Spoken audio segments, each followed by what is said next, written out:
The COP27 climate summit finally came to an end as the countries finally reached a consensus on the Loss and Damage Climate Fund.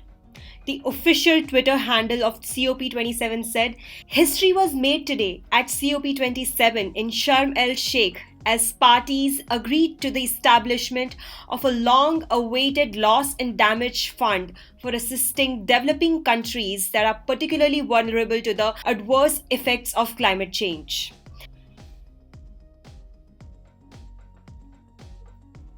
COP27 stands for the 27th Conference of Parties.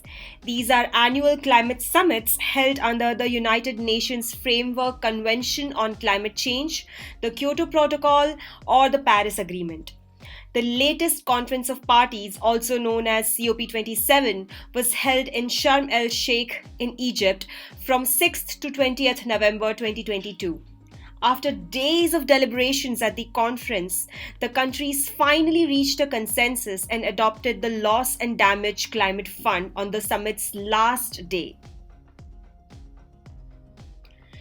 The purpose of the Loss and Damage Climate Fund is to provide aid to vulnerable nations battered by climate change and global warming impacts.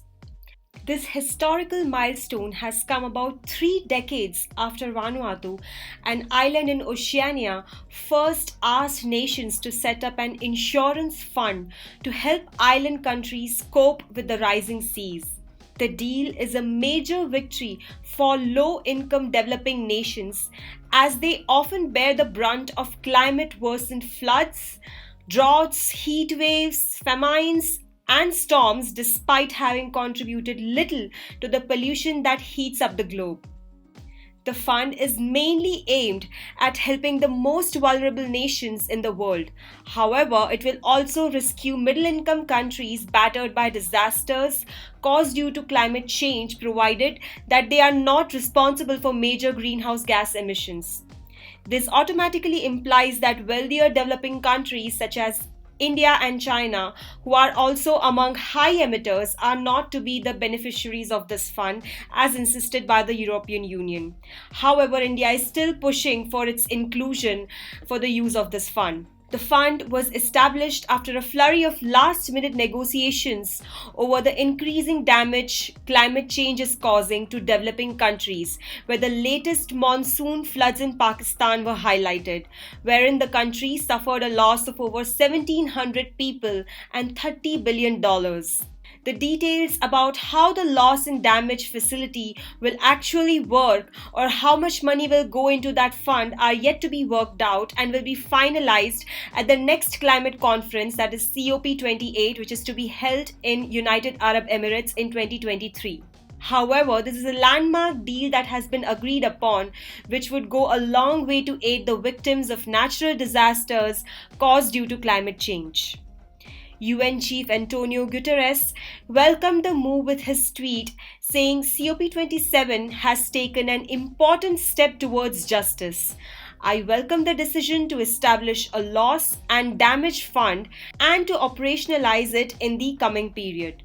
Clearly, this will not be enough, but it is a much needed political signal to rebuild broken trust." India has welcomed the Loss and Damage Climate Fund, with the Union Minister for Environment, Forest and Climate Change Bhupender Yadav calling COP27 a historic COP, adding that the world has waited far too long for the Loss and Damage Fund agreement.